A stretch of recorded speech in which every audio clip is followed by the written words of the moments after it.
I'm making this video to talk about my experience in Extinction Rebellion and, more importantly, Insulate Britain. So, I first got into activism in July of this year, 2021. I wanted to join much sooner, but due to the coronavirus pandemic, all these things kind of was paused.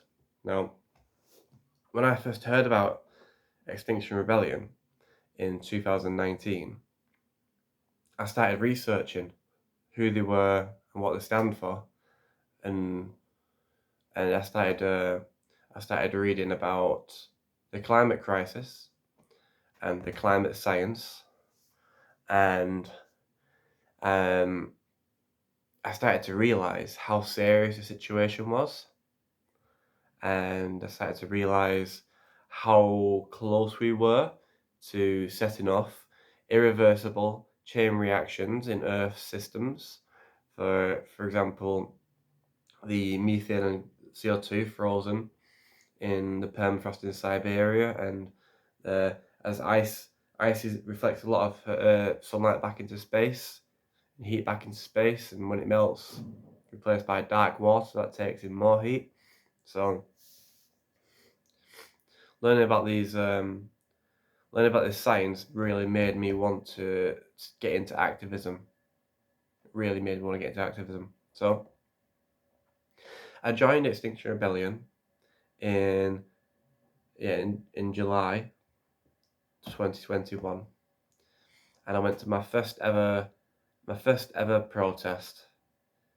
My first ever Extinction Rebellion protest, which was Free the Press in London, which was focused on pointing out to the public that the newspapers and news organisations of the UK are all owned by 4 billionaires, and they control the narrative of the news and therefore control the information that people hear, and that they are ignoring the climate crisis, which is a big problem considering the time limit we have to fix it.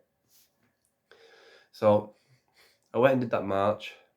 I had a big sign, with quite shocking wording on it about the climate crisis, and after it was all over, I kind of looked at it and thought, what has that just achieved? Realistically, because we made a lot of noise, we turned a lot of heads towards what was happening. It didn't get in the news, obviously. Protest about how the news is corrupt is not going to get in the news.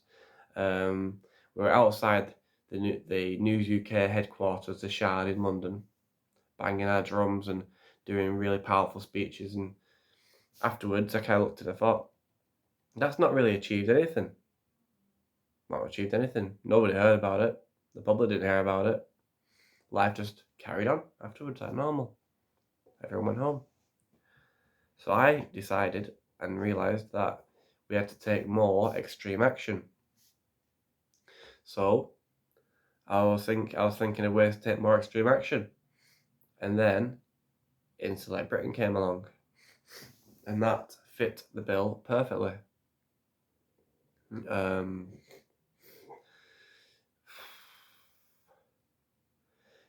Because they had much simpler demands, much more easy to meet, and they were going to be persistently causing disruption, non-violent civil disobedience. Sorry about that. Yeah, so they're going to be they're going to be using non-violent civil disobedience to cause disruption, to bring attention of the media and the public to the issue of the climate crisis.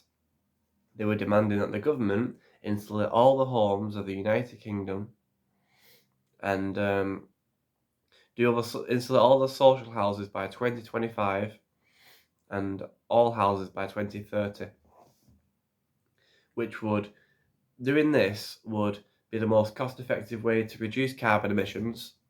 It would create 400,000 jobs, and it would pull millions of families out of fuel poverty. So it was a no-brainer. And the idea of repeatedly going back, causing massive disruption on motorways, was more extreme, and I knew it'd be more extreme than what Extinction Rebellion were doing. So I joined up with that, and I think the basic idea was we were going to repeatedly block the roads until the government put us into prison on remand, because we were giving them a choice, really. Allow us to continue blocking the roads, or put us into prison. And if they allowed us to continue blocking the roads, it would show them up for not taking action. And if they put us in prison, they would be putting us in prison in the middle of COP26, which they did not want to do. So what they did was they delayed it. They delayed charging us. They didn't even give us bail conditions. I was arrested with Insulate Britain 13 times in a row. I sat in the road 13 times.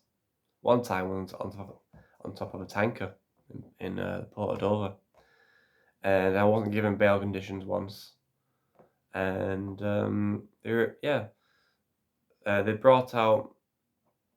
did end up bringing out a High Court injunction, which was a way for them to put us in prison, but delay it a little bit delay it until COP was over. And it's also a way of trying to scare people away, because they put in the High Court injunction that they can charge unlimited fines and seize assets. Now, I didn't want to break the injunction for personal reasons, but I was able to continue blocking roads, just not roads that were on the injunction. My whole experience of being in Insulate Britain was really incredible. The people in Insulate Britain were some of the bravest people that I've ever met in my life. They were doctors and teachers and priests and nurses and care home workers, factory workers, call center workers and people that train surgeons and charity workers.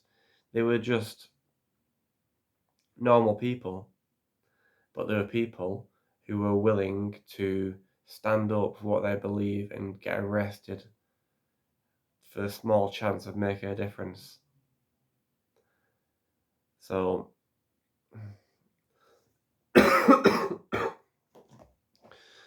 that I found them very, very inspiring to be around. And I will never forget my time with them. And I will be continuing to take action in this manner, because we can't afford not to. So I just thought I'd make this video really to sum up a bit of my experience in Insulate Britain. And yeah, it was really amazing. And the people were incredible. If that's that.